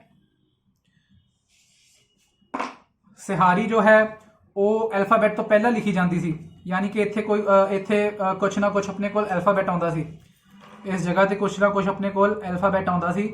ਉਸ ਤੋਂ ਪਹਿਲਾਂ ਆਪਾਂ ਸਿਹਾਰੀ ਪਾਉਂਦੇ ਸੀ ਤੇ ਬਿਹਾਰੀ ਅਲਫਾਬੈਟ ਤੋਂ ਮਗਰੋਂ ਪਏਗੀ, ਯਾਨੀ ਕਿ ਇੱਥੇ ਕੋਈ ਅਲਫਾਬੈਟ ਆਏਗਾ ਤੇ ਉਸ ਤੋਂ ਬਾਅਦ ਬਿਹਾਰੀ ਪਏਗੀ।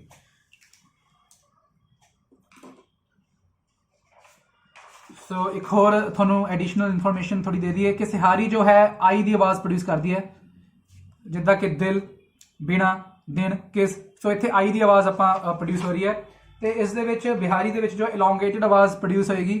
ਸੋ for the sound of double E ਜਾਂ ਤੁਸੀਂ ਕਹਿ ਲਓ for the sound of double I. So ਜਿੱਥੇ ਕਿ ਖਿੱਚਵੀਂ ਆਵਾਜ਼ ਆਪਣੇ ਕੋਲ ਆਉਂਦੀ ਹੈ, ਜਿਵੇਂ ਕਿ ਚੀਜ਼। ਸੋ ਚੀਜ਼ ਦੇ ਵਿੱਚ ਜੋ ਹੈ ਆਈ ਦੀ ਜਾਂ ਈ ਦੀ ਇੱਕ ਖਿੱਚਵੀਂ ਆਵਾਜ਼ ਆ ਰਹੀ, ਲੰਬੀ ਆਵਾਜ਼ ਜਾ ਰਹੀ ਹੈ। ਸੋ ਉਸ ਦੀ ਜਗ੍ਹਾ ਤੇ ਆਪਾਂ ਚੀਜ਼ ਦੇ ਵਿੱਚ ਜਿਹੜੀ ਛੋਟੀ ਇਹ ਹੈ ਉਹਦੀ ਥਾਂ ਤੇ ਆਪਾਂ ਬਿਹਾਰੀ ਵਰਤਾਂਗੇ। ਸੋ ਇਹ ਕੇਸ ਹੋ ਗਿਆ ਜੀ ਆਪਣੇ ਕੋਲ ਵੱਡੀ ਈਡੀ ਦਾ। ਸੋ ਈਡੀ ਅਲਫਾਬੈਟ ਹੈ ਆਪਣੇ ਕੋਲ ਤੇ ਉਹਦੇ ਨਾਲ ਬਿਹਾਰੀ ਲੱਗੀ ਹੋਈ ਹੈ, ਜਿੱਦਾਂ ਕਿ ਤੁਹਾਨੂੰ ਦੱਸਿਆ ਸੀ ਕਿ ਅਲਫਾਬੈਟ ਤੋਂ ਬਾਅਦ ਬਿਹਾਰੀ ਲੱਗਦੀ ਹੈ। ਸੋ ਇਹ ਵੋਵਲ ਵਾਲਾ ਕੇਸ ਹੋ ਗਿਆ। ਸੋ ਇਹ ਕਦੋਂ ਲਿਖਿਆ ਜਾਏਗਾ? ਜਦੋਂ ਅਲਫ ਦੇ ਹੇਠਾਂ ਜ਼ੇਰ ਤੇ ਉਸ ਤੋਂ ਜਸਟ ਬਾਅਦ ਆਪਣੇ ਕੋਲ ਛੋਟੀ ਏ ਲੱਗੀ ਹੋਵੇ, ਜਾਂ ਫਿਰ ਆਪਣੇ ਕੋਲ ਐਣ ਦੇ ਹੇਠਾਂ ਆਪਣੇ ਕੋਲ ਜ਼ੇਰ ਤੇ ਐਣ ਦੇ ਜਸਟ ਬਾਅਦ ਆਪਣੇ ਕੋਲ ਛੋਟੀ ਏ ਲੱਗੀ ਹੋਵੇ।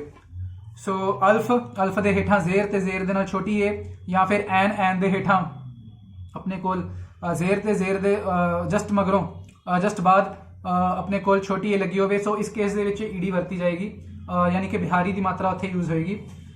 ਸੋ ਐਗਜ਼ਾਮਪਲ ਤੁਹਾਨੂੰ ਹੁਣ ਜੇ ਮੈਂ ਦੇਵਾਂ ਤਾਂ ਜਿੱਦਾਂ ਕਿ ਆਪਣੇ ਕੋਲ ਵਰਡ ਹੋ ਗਿਆ ਈਦ।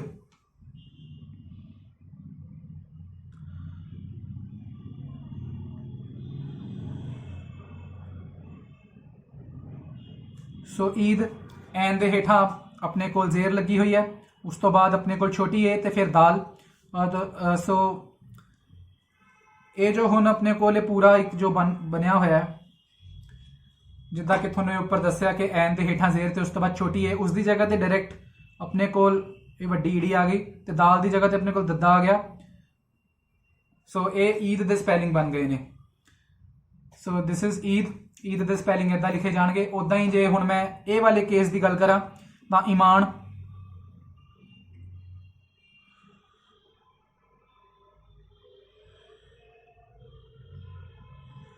ਸੋ ਈਮਾਨ ਇਦਾਂ ਲਿਖਿਆ ਜਾਏਗਾ ਜੀ। ਤਾਂ ਹੁਣ ਇਹ ਜੋ ਆਪਣੇ ਕੋਲ ਇਹ ਪੂਰਾ ਇੱਕ ਇਹ ਕੇਸ ਬਣ ਚੁੱਕਿਆ ਹੈ। ਅਲਫ ਦੇ ਹੇਠਾਂ ਜ਼ੇਰ ਤੇ ਉਸ ਤੋਂ ਬਾਅਦ ਛੋਟੀ ਏ, ਉਸ ਦੇ ਵਾਸਤੇ ਆਪਣੇ ਕੋਲ ਡਾਇਰੈਕਟ ਈਡੀ ਦੇ ਨਾਲ ਬਿਹਾਰੀ ਮਤਲਬ ਵੱਡੀ ਈ ਆ ਜਾਏਗੀ। ਉਸ ਤੋਂ ਬਾਅਦ ਮੀਮ ਦੀ ਜਗ੍ਹਾ ਤੇ ਆਪਣੇ ਕੋਲ ਆ ਜਾਏਗਾ ਮੰਮਾ, ਤੇ ਉਸ ਤੋਂ ਬਾਅਦ ਇਹ ਜੋ ਆਪਣੇ ਕੋਲ ਅਲਫ ਲੱਗੀ ਹੋਈ ਹੈ ਇਹਦੇ ਵਾਸਤੇ ਕੰਨਾ, ਤੇ ਨੂਨ ਦੇ ਵਾਸਤੇ ਆਪਣੇ ਕੋਲ ਆ ਜਾਏਗਾ ਜੀ ਨੰਨਾ। ਸੋ ਈਦ ਤੇ ਈਮਾਨ ਇਦਾਂ ਦੇ ਇਹ ਸਪੈਲਿੰਗ ਹੋ ਗਏ ਨੇ। ਤੇ ਇਸੇ ਤਰ੍ਹਾਂ ਜੇ ਮੈਂ ਤੁਹਾਨੂੰ ਕੁਝ ਹੋਰ ਐਗਜ਼ਾਮਪਲਸ ਦਵਾਂ ਤਾਂ ਜਿੱਦਾਂ ਕਿ ਆਪਾਂ ਬੋਲਦੇ ਹਾਂ ਕਿ ਬੀਜ, ਸੋ ਕਿਸੇ ਵੀ ਫਸਲ ਦਾ ਜਾਂ ਫਸਲ ਦਾ ਬੀਜ ਜਾਂ ਕਿਸੇ ਫਲ ਫਰੂਟ ਦਾ, ਜਿਵੇਂ ਕਿ ਸੇਬ ਦਾ ਬੀਜ। ਸੋ ਬੇ ਦੇ ਹੇਠਾਂ ਜ਼ੇਰ, ਉਸ ਤੋਂ ਬਾਅਦ ਆਪਣੇ ਕੋਲ ਆ ਗਈ ਛੋਟੀ ਏ ਤੇ ਫਿਰ ਜੀਮ। ਸੋ ਇਹ ਬੀਜ ਦੇ ਸਪੈਲਿੰਗ ਹੋ ਗਏ। ਤਾਂ ਇਹ ਜੋ ਬੇ ਹੈ ਇਸ ਦੇ ਵਾਸਤੇ ਆਪਣੇ ਕੋਲ ਬੱਬਾ ਆ ਗਿਆ। ਸੋ ਬੇ ਦੇ ਵਾਸਤੇ ਬੱਬਾ। ਉਸ ਤੋਂ ਬਾਅਦ ਜਿਹੜੀ ਬੇ ਦੇ ਹੇਠਾਂ ਜ਼ੇਰ, ਤੇ ਜ਼ੇਰ ਤੋਂ ਜਸਟ ਬਾਅਦ ਤੁਸੀਂ ਦੇਖੋ ਹੁਣ ਆਪਣੇ ਕੋਲ ਆ ਰਹੀ ਹੈ ਛੋਟੀ ਏ, ਜੋ ਕਿ ਈ ਦੀ ਆਵਾਜ਼ ਮਿਲ ਕੇ ਪ੍ਰੋਡਿਊਸ ਕਰ ਰਹੇ ਨੇ ਦੋਨੋਂ। ਸੋ ਉਸ ਕੇਸ ਦੇ ਵਿੱਚ ਆਪਣੇ ਕੋਲ ਇੱਥੇ ਹੁਣ ਬਿਹਾਰੀ ਆ ਜਾਏਗੀ। ਸੋ ਬਿਹਾਰੀ ਆ ਗਈ, ਇਹ ਬੀ ਬਣ ਗਿਆ। ਤੇ ਹੁਣ ਜੀਮ ਦੇ ਵਾਸਤੇ ਜੱਜਾ, ਸੋ ਇਹ ਬਣ ਗਿਆ ਜੀ ਬੀਜ। ਸੋ ਇਹ ਬੀਜ ਦੇ ਸਪੈਲਿੰਗ ਹੋ ਗਏ ਨੇ। ਜੇ ਆਪਣੇ ਕੋਲ ਸਿੰਪਲ ਕਿਸੇ ਅਲਫਾਬੈਟ ਦੇ ਹੇਠਾਂ ਸਿਰਫ ਔਰ ਸਿਰਫ ਜ਼ੇਰ ਆਂਦੀ ਹੋਵੇ, ਸੋ ਇੱਥੇ ਕੋਈ ਵੀ ਅਲਫਾਬੈਟ ਹੈ ਉਸ ਦੇ ਹੇਠਾਂ ਜ਼ੇਰ ਆ ਰਹੀ ਹੈ। ਸੋ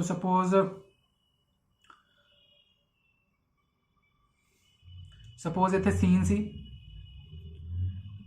ਸੋ ਸੀਨ ਕੋਈ ਵੀ ਅਲਫਾਬੈਟ ਹੈ ਉਸ ਦੇ ਹੇਠਾਂ ਆਪਣੇ ਕੋਲ ਜ਼ੇਰ ਆ ਰਹੀ ਹੈ, ਤੇ ਉਸ ਤੋਂ ਬਾਅਦ ਕੋਈ ਹੋਰ ਅਲਫਾਬੈਟ ਆ ਰਿਹਾ ਸੀਨ ਤੋਂ ਬਾਅਦ। ਸੋ ਸੀਨ ਤੋਂ ਬਾਅਦ ਕੋਈ ਹੋਰ ਅਲਫਾਬੈਟ ਆ ਰਿਹਾ, ਛੋਟੀ ਏ ਨਹੀਂ ਆ ਰਹੀ। ਜਿੱਦਾਂ ਕਿ ਤੁਸੀਂ ਕਹਿ ਲਓ ਕਿ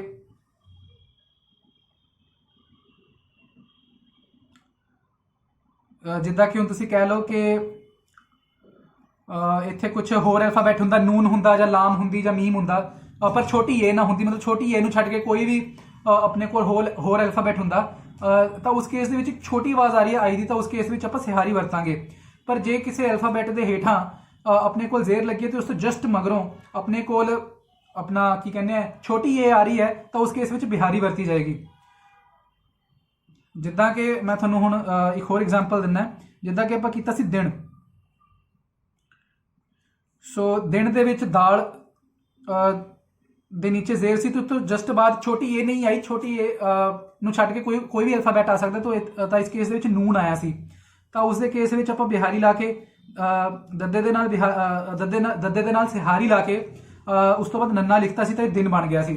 ਹੁਣ ਇਹੀ ਜੇ ਆਪਾਂ ਲਿਖਣਾ ਹੋਵੇ ਕਿ ਦੀਨ, ਤਾਂ ਦਿਨ ਦੇ ਵਿੱਚ ਜੋ ਹੈ ਇੱਕ ਆਈ ਦੀ ਆਵਾਜ਼ ਆ ਰਹੀ ਹੈ। ਸੋ ਇਦਾਂ ਦਿਨ ਇੰਗਲਿਸ਼ ਦੇ ਵਿੱਚ ਜੇ ਆਪਾਂ ਉਹਨੂੰ ਲਿਖਣਾ ਚਾਹੀਏ ਤਾਂ ਦਿਨ, ਤੇ ਦੀਨ ਕਿੱਦਾਂ ਲਿਖਾਂਗੇ ਆਪਾਂ, ਖਿੱਚਵੀਂ ਆਵਾਜ਼ ਆਏਗੀ, ਜਾਂ ਤੁਸੀਂ ਕਹਿ ਲਓ ਕਿ ਡਬਲ ਆਈ ਦੀ ਆਵਾਜ਼ ਆਏਗੀ ਦੀਨ ਲਿਖਣ ਦੇ ਵੇਲੇ। ਸੋ ਉਹ ਦਾਲ ਦੇ ਹੇਠਾਂ ਹੁਣ ਆਪਣੇ ਕੋਲ ਜ਼ੇਰ ਲੱਗੀ ਹੈ, ਤੇ ਇਸ ਦੇ ਜਸਟ ਬਾਅਦ ਆਪਣੇ ਕੋਲ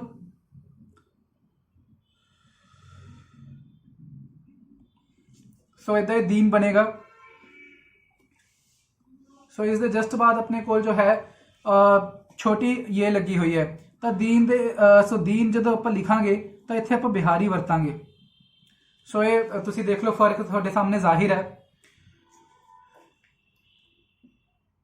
ਦਾਲ, ਉਸ ਦੇ ਹੇਠਾਂ ਆਪਣੇ ਕੋਲ ਜ਼ੇਰ, ਤੇ ਉਸ ਤੋਂ ਬਾਅਦ ਆਪਣੇ ਕੋਲ ਛੋਟੀ ਏ ਤੇ ਫਿਰ ਨੂਨ, ਤਾਂ ਉਸ ਦੇ ਕੇਸ ਦੇ ਵਿੱਚ ਆਪਣੇ ਕੋਲ ਇਹ ਆਪਾਂ ਦੀਨ ਐਦਾਂ ਲਿਖਾਂਗੇ ਬਿਹਾਰੀ ਆ ਗਈ। ਪਰ ਜੇ ਦਾਲ ਤੋਂ ਬਾਅਦ ਕੋਈ ਹੋਰ ਅਲਫਾਬੈਟ ਆ ਰਿਹਾ, ਯਾਨੀ ਕਿ ਛੋਟੀ ਏ ਨਹੀਂ ਆ ਰਹੀ, ਤਾਂ ਉਸ ਦੇ ਕੇਸ ਵਿੱਚ ਦਿਨ ਬਣ ਗਿਆ। ਸੋ ਇਹੀ ਇੱਕ ਗੌਰ ਕਰਨ ਵਾਲੀ ਚੀਜ਼ ਹੈ ਕਿ ਜੇ ਕਿਸੇ ਅਲਫਾਬੈਟ ਦੇ ਹੇਠ ਜ਼ੇਰ ਲੱਗੀ ਹੈ ਤੇ ਉਸ ਤੋਂ ਬਾਅਦ ਕੋਈ ਹੋਰ ਅਲਫਾਬੈਟ ਆ ਰਿਹਾ ਤਾਂ ਆਪਾਂ ਸਿਹਾਰੀ ਵਰਤਾਂਗੇ, ਤੇ ਜੇ ਅਲਫਾਬੈਟ ਦੇ ਹੇਠਾਂ ਜ਼ੇਰ ਲੱਗੀ ਹੈ ਤੇ ਉਸ ਤੋਂ ਜਸਟ ਬਾਅਦ ਛੋਟੀ ਏ ਆ ਰਹੀ ਹੈ ਤਾਂ ਆਪਾਂ ਬਿਹਾਰੀ ਵਰਤਾਂਗੇ, ਜਿੱਦਾਂ ਕਿ ਬੀਜ ਦੇ ਵਿੱਚ ਆਪਾਂ ਵਰਤਿਆ। ਸੋ ਦਿਨ ਤੇ ਦੀਨ ਦੇ ਨਾਲ ਸ਼ਾਇਦ ਤੁਹਾਨੂੰ ਮੈਂ ਸਮਝਦਾ ਹਾਂ ਕਿ ਫਰਕ ਪਤਾ ਚੱਲ ਗਿਆ ਹੋਵੇਗਾ। ਬਾਕੀ ਫਿਰ ਵੀ ਜੇ ਤੁਹਾਨੂੰ ਕਿਸੇ ਤਰ੍ਹਾਂ ਦਾ ਵੀ ਕੋਈ ਡਾਊਟ ਹੋਵੇ ਤਾਂ ਕਮੈਂਟ ਸੈਕਸ਼ਨ ਦੇ ਵਿੱਚ ਕਮੈਂਟ ਕਰਕੇ ਦੱਸ ਦੇਣਾ, ਅਸੀਂ ਤੁਹਾਨੂੰ ਛੇਤੀ ਤੋਂ ਛੇਤੀ ਰਿਪਲਾਈ ਕਰਕੇ ਤੁਹਾਡਾ ਡਾਊਟ ਕਲੀਅਰ ਕਰਾਂਗੇ। ਸੋ ਅੱਗੇ ਵਧਦੇ ਹੋਏ ਹੋਰ ਐਗਜ਼ਾਮਪਲ ਤੁਹਾਨੂੰ ਅਸੀਂ ਜੇ ਦਈਏ ਤਾਂ ਜਿਵੇਂ ਆਪਾਂ ਲਿਖਦੇ ਹਾਂ ਕਿ ਬੀਬੀ, ਕਿ ਮੇਰੀ ਬੀਬੀ ਜੀ ਚਾਹ ਬਣਾ ਰਹੇ ਨੇ, ਸੋ ਬੀਬੀ ਜੀ। ਸੋ ਬੀਬੀ ਦੀ ਜੇ ਆਪਾਂ ਗੱਲ ਕਰੀਏ ਤਾਂ ਬੇ ਦੇ ਹੇਠਾਂ ਜ਼ੇਰ, ਤੇ ਉਸ ਦੇ ਜਸਟ ਮਗਰੋਂ ਆਪਣੇ ਕੋਲ ਹੁਣ ਛੋਟੀ ਏ ਲੱਗੀ ਹੋਈ ਹੈ। ਉਸ ਤੋਂ ਬਾਅਦ ਫੇਰ ਬੇ ਹੈ, ਉਸ ਦੇ ਹੇਠਾਂ ਫੇਰ ਜ਼ੇਰ ਹੈ ਤੇ ਫਿਰ ਐਂਡ ਦੇ ਵਿੱਚ ਫੇਰ ਛੋਟੀ ਏ ਲੱਗੀ ਹੋਈ ਹੈ। ਸੋ ਇਹ ਬੀਬੀ ਦੇ ਸਪੈਲਿੰਗ ਬਣ ਗਏ ਨੇ। ਸੋ ਇਹ ਬੀਬੀ ਜਦੋਂ ਆਪਾਂ ਲਿਖਾਂਗੇ ਗੁਰਮੁਖੀ ਪੰਜਾਬੀ ਦੇ ਵਿੱਚ ਤਾਂ ਪਹਿਲਾਂ ਆ ਜਾਏਗਾ ਜੀ ਬੱਬਾ। ਉਸ ਤੋਂ ਬਾਅਦ ਜਿਹੜੀ ਜ਼ੇਰ ਹੈ ਤੇ ਜ਼ੇਰ ਤੋਂ ਬਾਅਦ ਜਸਟ ਬਾਅਦ ਜਿਹੜੀ ਛੋਟੀ ਏ ਲੱਗੀ ਹੋਈ ਹੈ ਉਸ ਦੇ ਵਾਸਤੇ ਆਪਣੇ ਕੋਲ ਆ ਜਾਏਗੀ ਬਿਹਾਰੀ। ਉਸ ਤੋਂ ਬਾਅਦ ਫੇਰ ਬੇ ਹੈ ਤਾਂ ਉਸ ਦੇ ਵਾਸਤੇ ਬੱਬਾ, ਤੇ ਉਸ ਤੋਂ ਬਾਅਦ ਫੇਰ ਉਸ ਦੇ ਨੀਚੇ ਜ਼ੇਰ ਹੈ ਤੇ ਉਸ ਤੋਂ ਬਾਅਦ ਆਪਣੇ ਕੋਲ ਛੋਟੀ ਏ ਲੱਗੀ ਹੋਈ ਹੈ ਤਾਂ ਉਸ ਤੋਂ ਬਾਅਦ ਇਹ ਬੀਬੀ। ਸੋ ਇੱਦਾਂ ਕਰਕੇ ਆਪਾਂ ਜੋ ਹੈ ਬਿਹਾਰੀ ਵਰਤਦੇ ਹਾਂ। ਉੱਦਾਂ ਹੀ ਜਿਵੇਂ ਕਹਿ ਲਓ ਚੀਜ਼,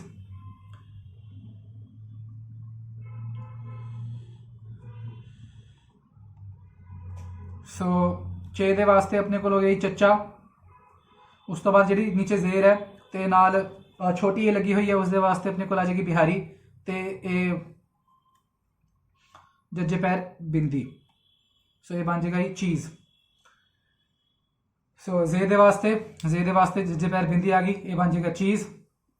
ਉਸੇ ਤਰ੍ਹਾਂ ਜੇ ਆਪਾਂ ਗੀਤ ਲਿਖਣਾ ਹੋਵੇ ਤਾਂ ਗਾਫ ਦੇ ਹੇਠਾਂ ਆਪਣੇ ਕੋਲ ਜ਼ੇਰ ਲੱਗੀ ਹੋਈ ਹੈ ਤੇ ਉਸ ਤੋਂ ਜਸਟ ਬਾਅਦ ਆਪਣੇ ਕੋਲ ਛੋਟੀ ਏ ਹੈ ਤੇ ਫਿਰ ਤੇ ਲੱਗਿਆ ਹੋਇਆ। ਸੋ ਇਹ ਗੀਤ ਦੇ ਸਪੈਲਿੰਗ। ਸੋ ਗਾਫ ਵਾਸਤੇ ਹੋ ਜਾਏਗਾ ਜੀ ਗੱਗਾ। ਉਸ ਤੋਂ ਬਾਅਦ ਇਹ ਜਿਹੜੀ ਨੀਚੇ ਗਾਫ ਦੇ ਹੇਠਾਂ ਗਾਫ ਦੇ ਥੱਲੇ ਜਿਹੜੀ ਜ਼ੇਰ ਹੈ ਉਸ ਤੋਂ ਬਾਅਦ ਜਿਹੜੀ ਇਹ ਛੋਟੀ ਏ ਹੈ ਉਸ ਦੇ ਵਾਸਤੇ ਆ ਜਾਏਗੀ ਜੀ ਆਪਣੇ ਕੋਲ ਬਿਹਾਰੀ ਤੇ ਵਾਸਤੇ ਆ ਜਾਏਗਾ ਜੀ ਤੱਤਾ। ਸੋ ਇਹ ਗੀਤ ਗੀਤ ਦੇ ਸਪੈਲਿੰਗ ਹੋ ਗਏ ਨੇ। ਸੋ ਇੱਦਾਂ ਜੋ ਹੈ ਬਿਹਾਰੀ ਵਰਤੀ ਜਾਂਦੀ ਹੈ।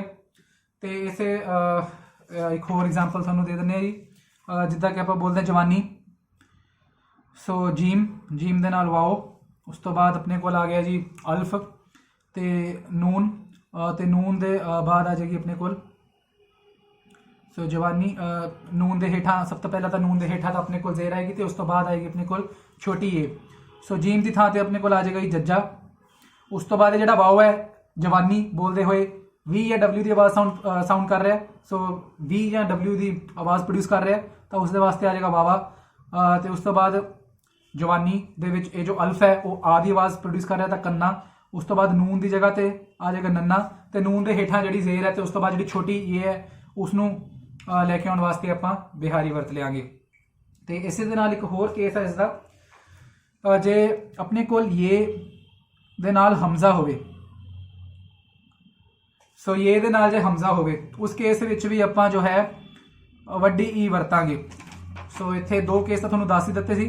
ਇਸ ਦੇ ਨਾਲ ਤੀਸਰਾ ਕੇਸ ਹੈ ਜੀ ਜੇ ਇਹ ਦੇ ਨਾਲ ਹਮਜ਼ਾ ਹੋਵੇ, ਜਿਸ ਨੂੰ ਤੁਸੀਂ ਇੱਦਾਂ ਵੀ ਲਿਖ ਸਕਦੇ ਹੋ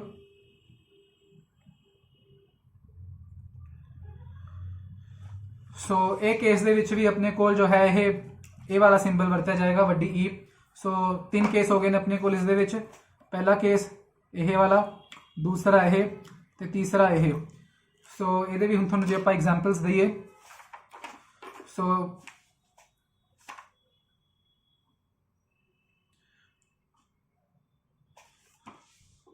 ਜਿੱਥੇ ਜਿੱਥੇ ਛੋਟੀ ਏ ਦੇ ਨਾਲ ਹਮਜ਼ਾ ਆਏਗਾ ਤੇ ਉਸ ਤੋਂ ਬਾਅਦ ਦੁਬਾਰਾ ਛੋਟੀ ਆਏਗੀ, ਉਸ ਤੋਂ ਬਾਅਦ ਉਸ ਦੇ ਵਾਸਤੇ ਆਪਾਂ ਵੱਡੀ ਈ ਵਰਤਾਂਗੇ। ਜਿੱਦਾਂ ਕਿ ਆਪਾਂ ਕਹਿੰਦੇ ਜੀ ਗਈ, ਉਹ ਅੱਜ ਬਾਜ਼ਾਰ ਗਈ। ਸੋ ਸਭ ਤੋਂ ਪਹਿਲਾਂ ਆਏਗਾ ਆਪਣੇ ਕੋਲ ਗਾਫ।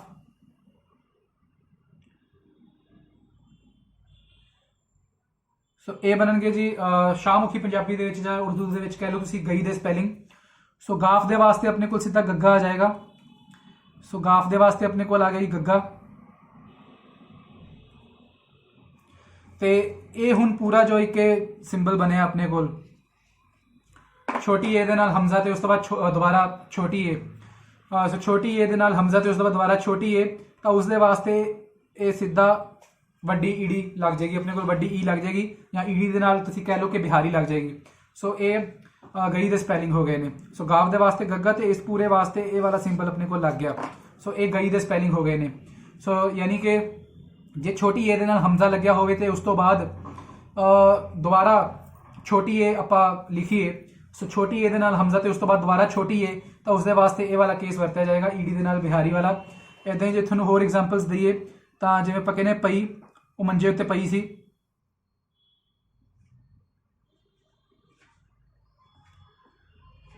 ਸੋ ਇਹ ਪਈ ਦੇ ਹੋ ਗਏ ਸਪੈਲਿੰਗ ਸ਼ਾਹਮੁਖੀ ਪੰਜਾਬੀ ਦੇ ਵਿੱਚ।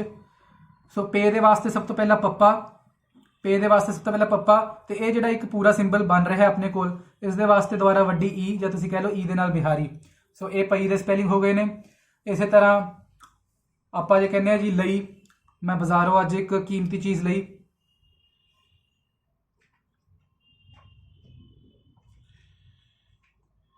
ਸੋ ਇਹ ਲਈ ਦੇ ਸਪੈਲਿੰਗ ਹੋ ਗਏ ਨੇ। ਸੋ ਲਾਮ ਦੇ ਵਾਸਤੇ ਆਪਣੇ ਕੋਲ ਆ ਜਾਏਗਾ ਜੀ ਲੱਲਾ। ਉਸ ਤੋਂ ਬਾਅਦ ਇਹ ਜਿਹੜਾ ਫੇਰ ਦੁਆਰਾ ਇੱਕ ਪੂਰਾ ਸਿੰਬਲ ਬਣਿਆ, ਛੋਟੀ ਏ ਦੇ ਨਾਲ ਹਮਜ਼ਾ ਤੇ ਦੁਬਾਰਾ ਛੋਟੀ ਏ, ਉਸ ਦੇ ਵਾਸਤੇ ਆਪਣੇ ਕੋਲ ਫੇਰ ਈਡੀ, ਤੇ ਈਡੀ ਦੇ ਨਾਲ ਬਿਹਾਰੀ। ਸੋ ਇਹ ਹੋ ਗਿਆ ਜੀ ਲਈ। ਉਸ ਤੋਂ ਬਾਅਦ ਆਪਾਂ ਕਹਿੰਦੇ ਬਣਾਈ, ਉਹਨੇ ਬਹੁਤ ਹੀ ਖੂਬਸੂਰਤ ਡਰਾਇੰਗ ਬਣਾਈ। ਸੋ ਬੇ ਦੇ ਨਾਲ ਨੂਨ, ਉਸ ਦੇ ਨਾਲ ਅਲਫ,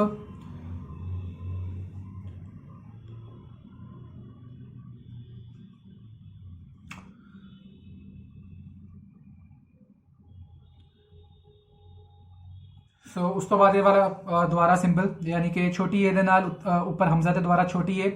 ਸੋ ਬੇ ਦੇ ਵਾਸਤੇ ਆ ਜਾਏਗਾ ਆਪਣੇ ਕੋਲ ਬੱਬਾ। ਉਸ ਤੋਂ ਬਾਅਦ ਇਹ ਨੂਨ ਦੇ ਉੱਪਰ ਹੁਣ ਤੁਸੀਂ ਦੇਖੋ ਇੱਕ ਜਿਹੜਾ ਸਿੰਬਲ ਪਿਆ ਹੋਇਆ, ਤਾਂ ਇਸ ਕੇਸ ਵਿੱਚ ਨੰਨਾ ਨਹੀਂ ਆਏਗਾ, ਇਸ ਕੇਸ ਵਿੱਚ ਨਾਣਾ ਆਏਗਾ, ਜਿੱਦਾਂ ਕਿ ਤੁਹਾਨੂੰ ਐਲਫਾਬੈਟਸ ਕਰਾਉਣ ਵੇਲੇ ਅਸੀਂ ਦੱਸਿਆ ਸੀ।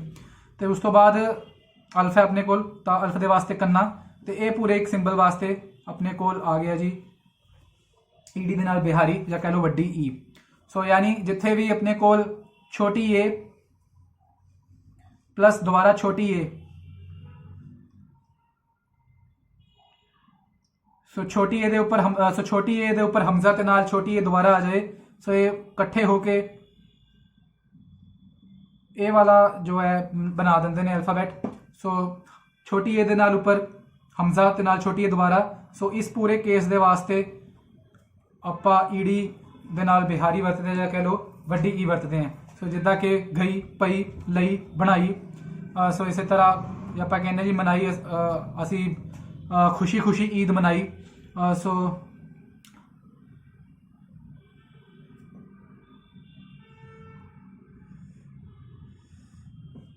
ਮੀਮ ਦੇ ਵਾਸਤੇ ਆਪਣੇ ਕੋਲ ਆ ਜਾਏਗਾ ਜੀ ਮੰਮਾ। ਉਸ ਤੋਂ ਬਾਅਦ ਨੂਨ ਦੇ ਵਾਸਤੇ ਆਪਣੇ ਕੋਲ ਆ ਜਾਏਗਾ ਜੀ ਨੰਨਾ, ਤੇ ਉਸ ਤੋਂ ਬਾਅਦ ਅਲਫ ਜੋ ਕਿ ਇੱਥੇ ਆਦੀ ਆਵਾਜ਼ ਪ੍ਰੋਡਿਊਸ ਕਰ ਰਿਹਾ ਉਹਦੇ ਵਾਸਤੇ ਕੰਨਾ, ਤੇ ਇਹ ਫਿਰ ਪੂਰੇ ਸਿੰਬਲ ਦੇ ਵਾਸਤੇ ਇਹ ਵੱਡੀ ਈ।